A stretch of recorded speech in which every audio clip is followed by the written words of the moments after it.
Hi guys, it's Jeff from Railway City Hobby. It is July 30th, 2017, and tonight we're going to do a review on the Bowser SD40-2F, also commonly referred to as the Red Barn.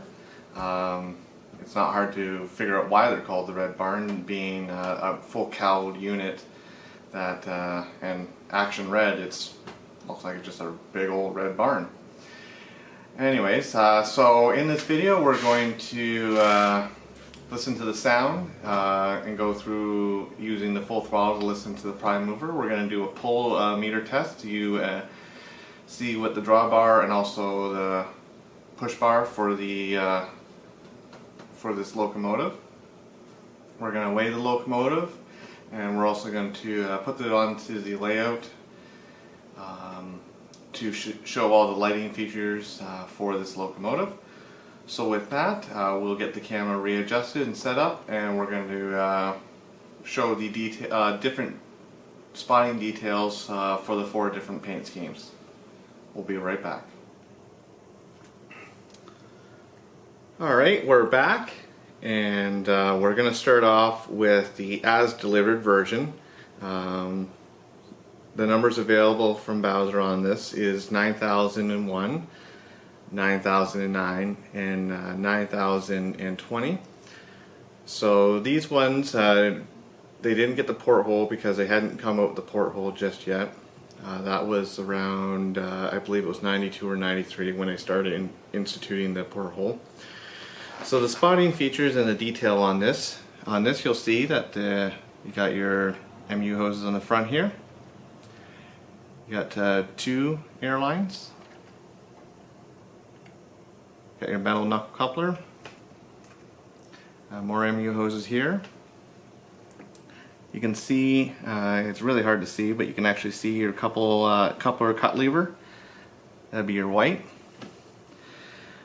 LED ditch lights on the other side. Your anti-climber. Your molded plastic white handrails, and the white handrail stanchions that go into the body. Easier if I turn it inside so you can see that. The white handrails that go into the body. I'm just going to rotate so I can see.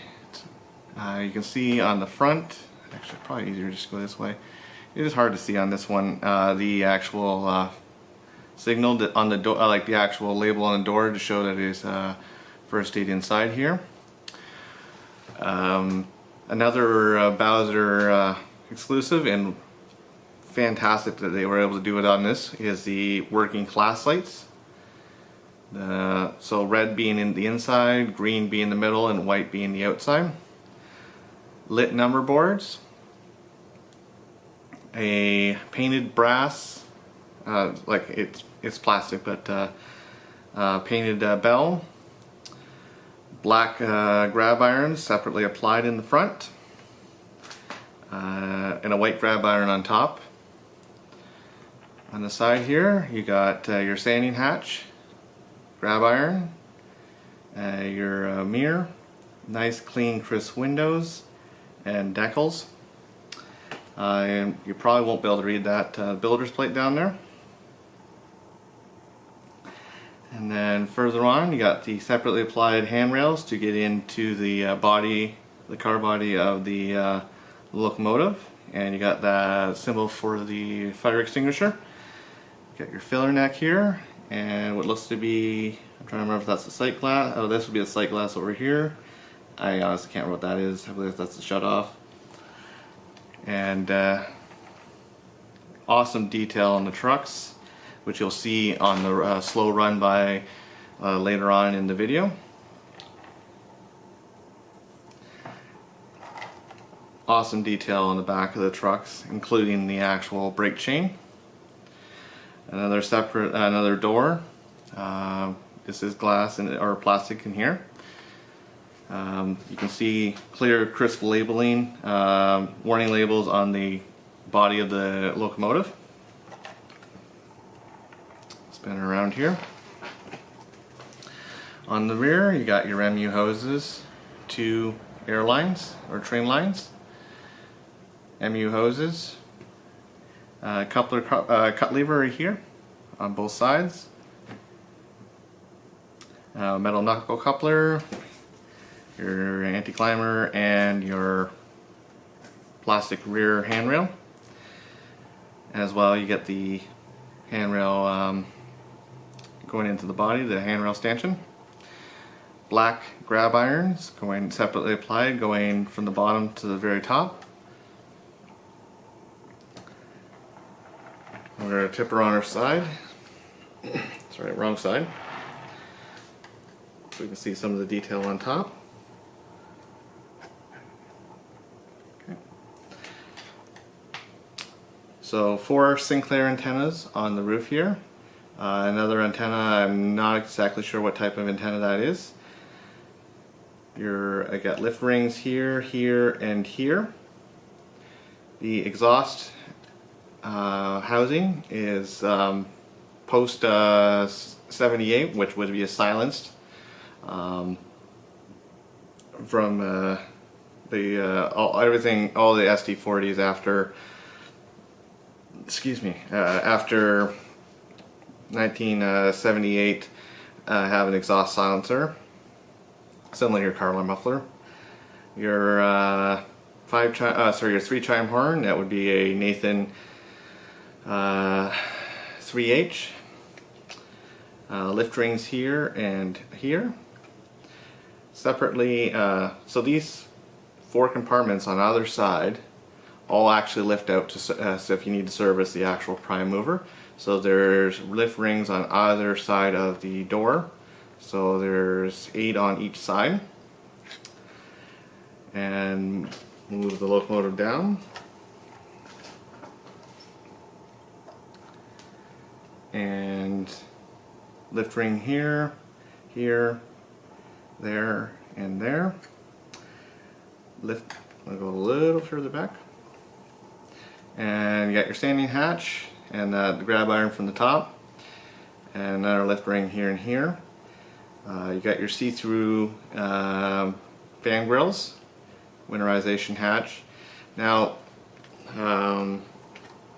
the actual grills, they're actually not open to the inside, not on the side, like on the side grills here, on the side rad grills. None of it's open to the inside. As you can see, still dots on this as the delivered. And so this is the as delivered version. So now we're going to put on the next one, which is still dots.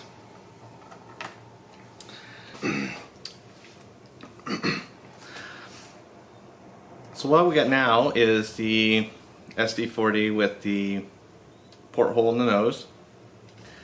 So this is porthole with round dots, still dots that is. There are very, very little differences. You got the porthole and the grab irons above the cab are red, not black like the as delivered version.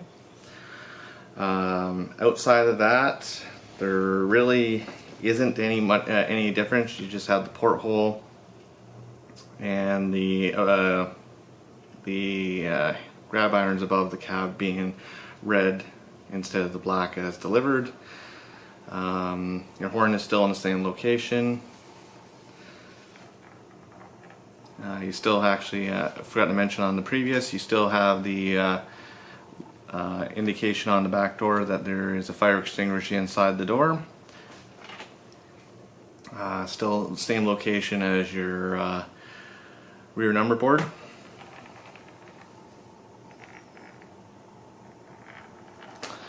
So with that, it's offered in this paint scheme, 9003, 9008, and 9016.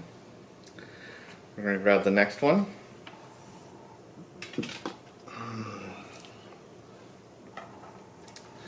So now we're on to the sill dash with the porthole. There is quite a bit of differences on this paint scheme. First being on this side of the front pilot light, you got red and white checkered about the length of the actual headlight fixture. The handrails on this, or sorry, the grab irons are red, contrary to the other ones being black. These are red. White grab iron on top. The grab irons above the front window are red. Again, you got copper cut lever, all the good stuff. Now on this one as well, actually we'll go this way. There's a logo or a sticker on the just below the cab number. It reads GMDD, so General Motors Division, serviced at Winnipeg, Manitoba. Another thing about this would be the horn being located in the rear. This is just in front of the first rad fan, right beside the winterization hatch, but behind the last access door on the top.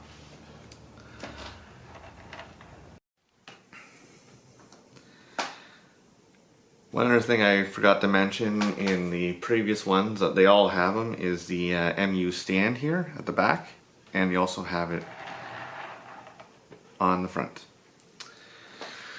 So this paint scheme is available in 9015 and 9017. And now we're going to go to the last one, which is the dual flags.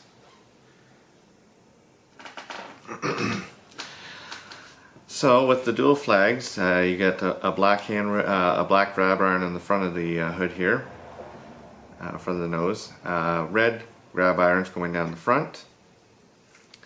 The CP logo on the front, just CP literally.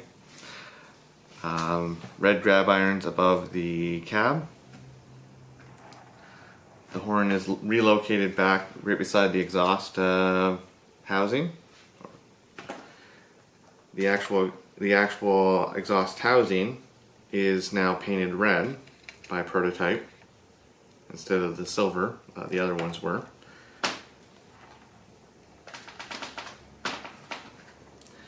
And again, your number board same spot, no stripes in the back, and your decal for the fire extinguisher.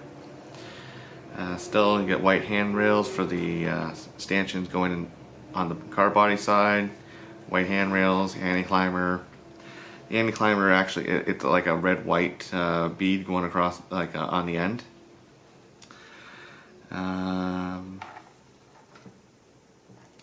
These come with like the sill, it's not sill dot, sill dashes, it's actually a solid line all across the bottom of the sill. The International CP Rail Systems logo.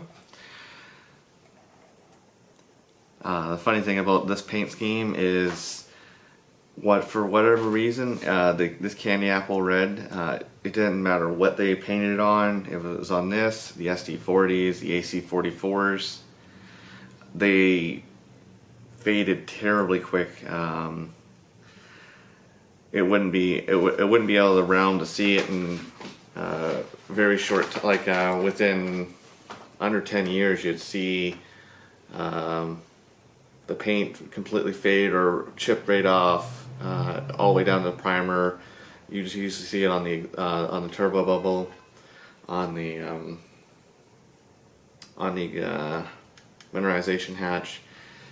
They're great for weathering. They didn't stay this color for very long. They faded very quickly, versus the Action Red all the way to the end. The paint held up. It faded a little bit, but it didn't chip off or just come completely off. So now we're done looking at all the details of the locomotives, all the different paint schemes of the locomotives, that is. We're going to do the pull test. So see the drawbar, and we're also going to do the push test to see its push bar. We're going to weigh the locomotive. We're going to put the locomotive on the layout to do the lighting segment. And so we'll get the pull bar set up and we'll be right back. Alright, so we have the pull meter out. We're going to do a push-pull test with the Bowser SD40-2F. So without further ado, first run.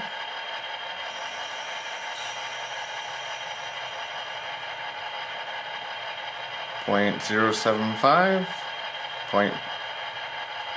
It's in between 7.5 and 8.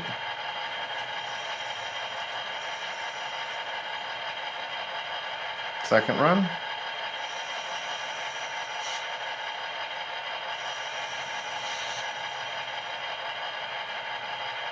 .075, 0.8.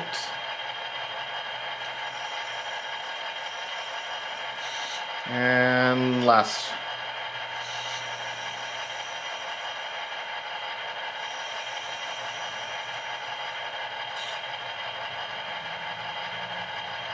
.075.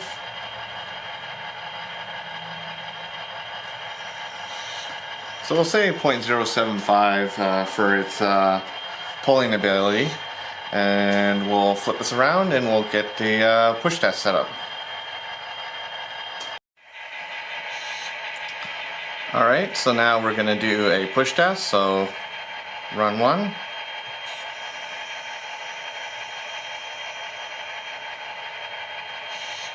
.7.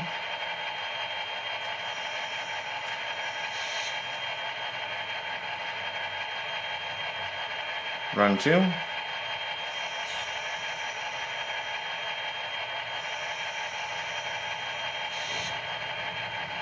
.7.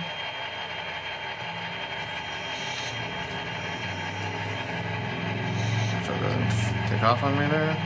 And final.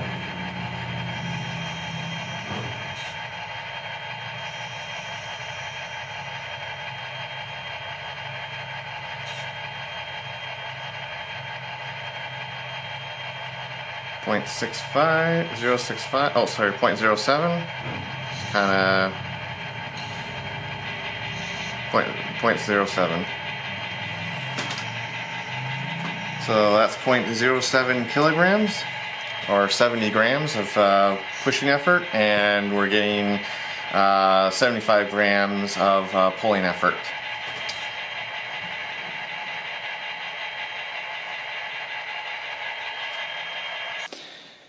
Alright, so we're going to do a quick weigh-in of this locomotive, so we'll turn on our scale. So this locomotive weighs 1 pound 3.5 ounces, or 19.5 ounces, which would be, it's a little bit lighter than the Kato SD90 Mac, or if you want in grams, 552 grams.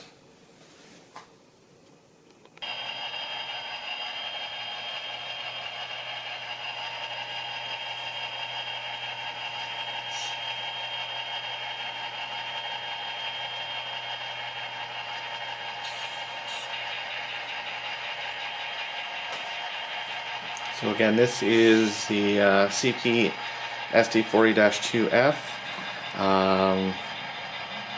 with the porthole and round sill dots.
So this would be the as delivered. These are the from the paint scheme 9001, 9009, and 9020 are the paint schemes that were done by Bowser.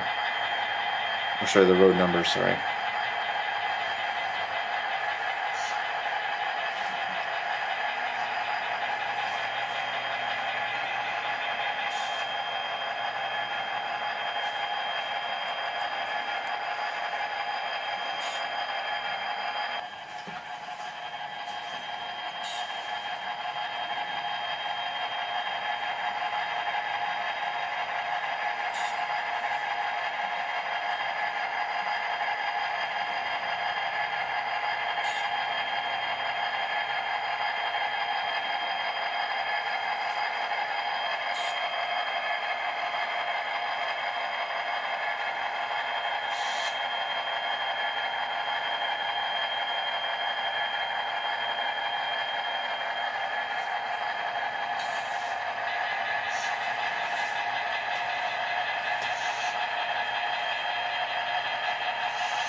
From the see-through kicks, you can see the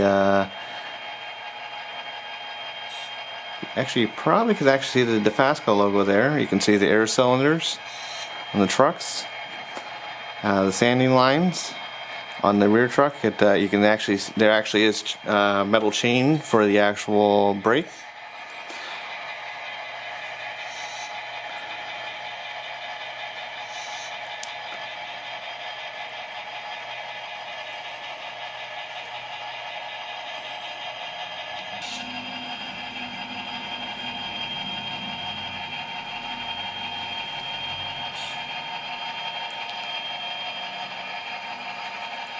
So this would be the porthole with silver dashes.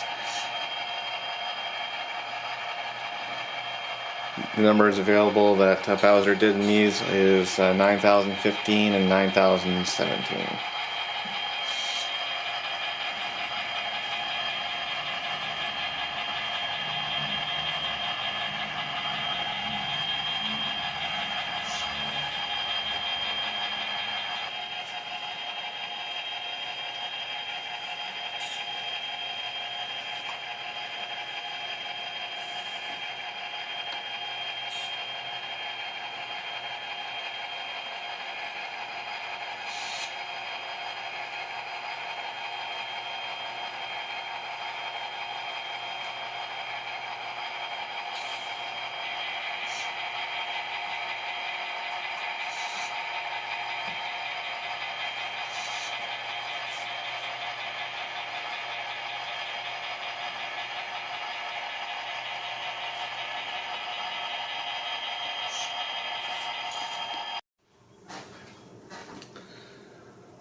Alright, so now we have the locomotive on the test track on the counter here. We have the programmer set up so we can listen to the sounds that this locomotive makes.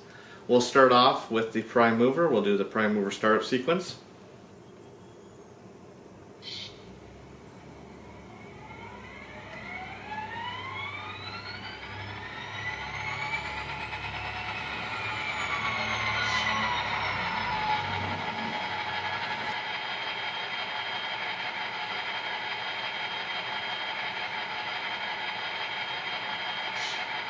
So right now it's idling. You'll hear it actually, because it's it's idling essentially like almost like a notch 1. You'll actually hear it change to off idle in a moment.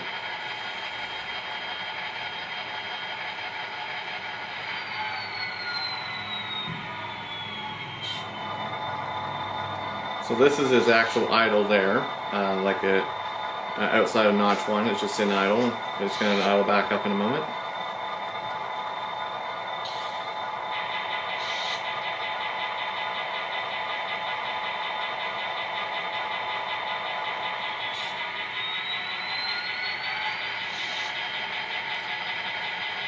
So now it's idle back up to the equivalent of a notch 1. This is done automatically. It happens at a random time. So first off, we're going to hit function 1. You hear the bell.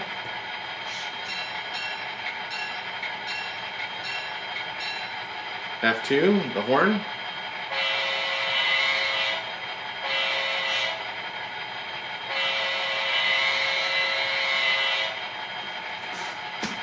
F3, the coupler clank.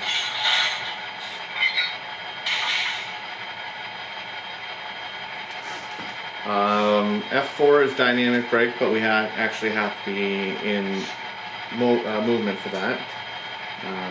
Dynamic brake doesn't sound much different on a lot of different locomotives. F5 is your class lights. F6 is your ditch lights. We'll see that later on in the video. F9 is your full throttle, and F9 is the drive hold, which when we're going to engage it right now at speed step 0. So it is engaged now, and we're going to go to notch 1.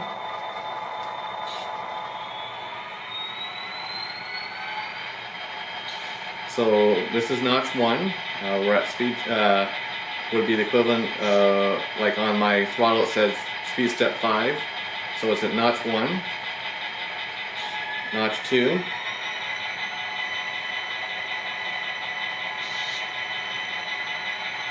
notch 3,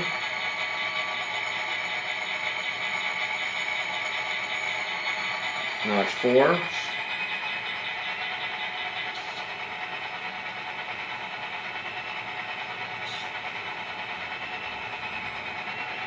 notch 5,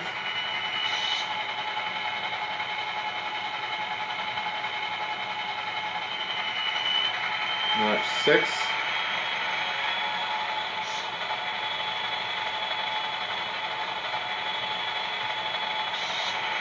notch 7,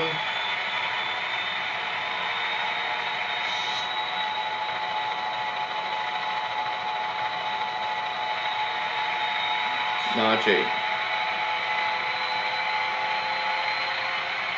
So now she's screaming at notch 8 at full throttle, and we're going to pull her back down to idle. Idle being a relative term because it's still notch 1.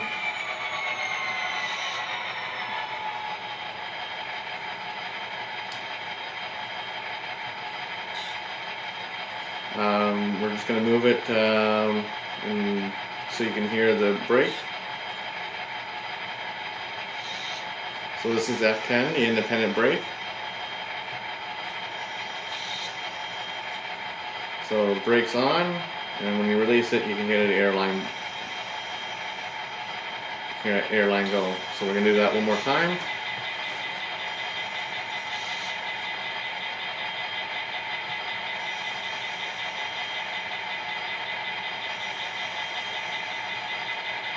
So that's just F10, the independent brake. That's speed step 1, and it's crawling along. We'll move it back to the center of the camera.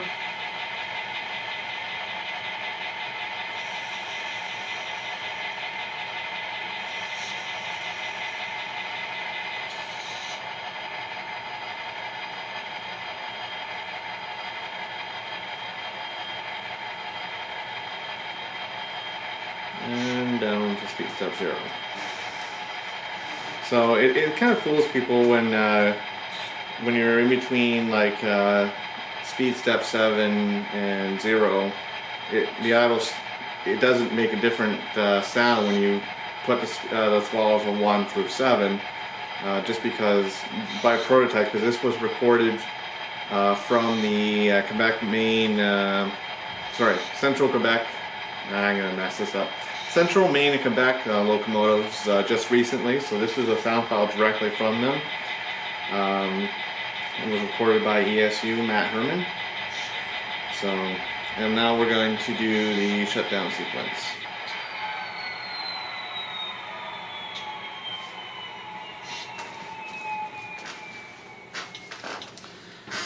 So there you have it.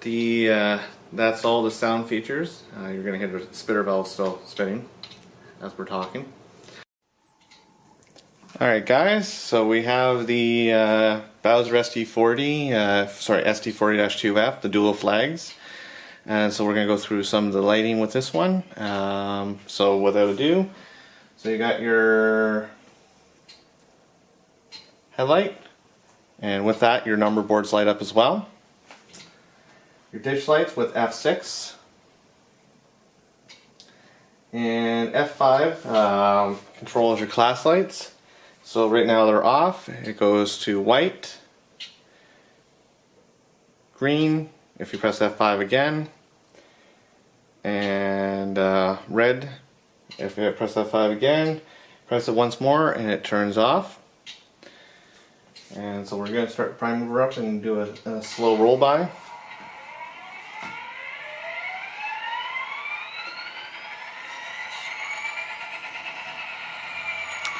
Now when you put this in reverse, if you're going in reverse, the actual headlight and ditch lights will turn off, just because they're not used going forward. Like someone going in reverse, you won't have your ditch lights or your headlight on. So we'll turn back on, going forward. So we'll start at speed step 1.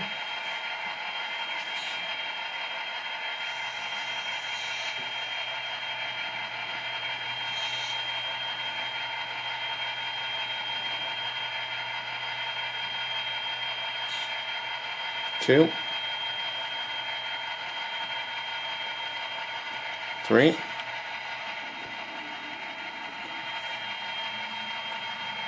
4, 5, 6, 7,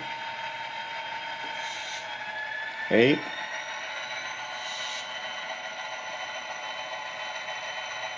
9,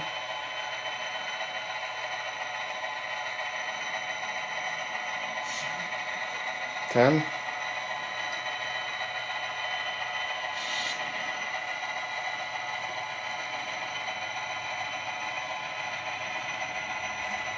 Now this also comes equipped with independent brake, which is F10. So we're gonna use it to stop the locomotive instead of stepping down on the speed steps.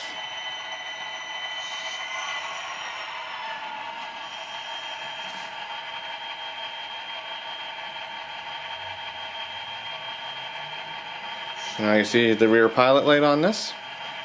So this concludes my review of the Bowser SD40-2F. I'm just in love with this locomotive. Got good traction effort in it, very nicely detailed, smooth running locomotive. And in fact it's just a red barn. I'm just enthusiastic that I didn't have to build one out of a resin kit. So hats off to Bowser. You hit one out of the park on this one. These are going quick. One of the first times I've ever seen a first sellout right off the hop.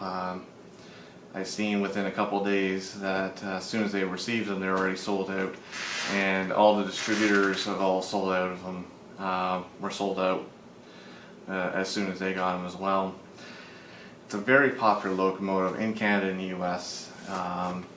You don't even have to be a CP modeler to really like it. If you're an EMD fan, if you're like a straight up train fan, you have to love this locomotive just of its uniqueness and the technology and the innovation put into this locomotive. Unfortunately, the prototype has been scrapped now with the ones that that didn't get sold to the Quebec, Maine.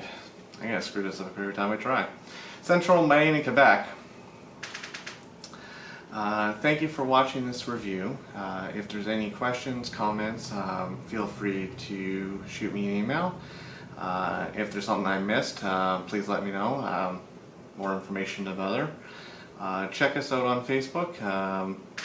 Follow us and like us on Facebook to keep up to date with any product announcements or product updates, as well as review videos like this.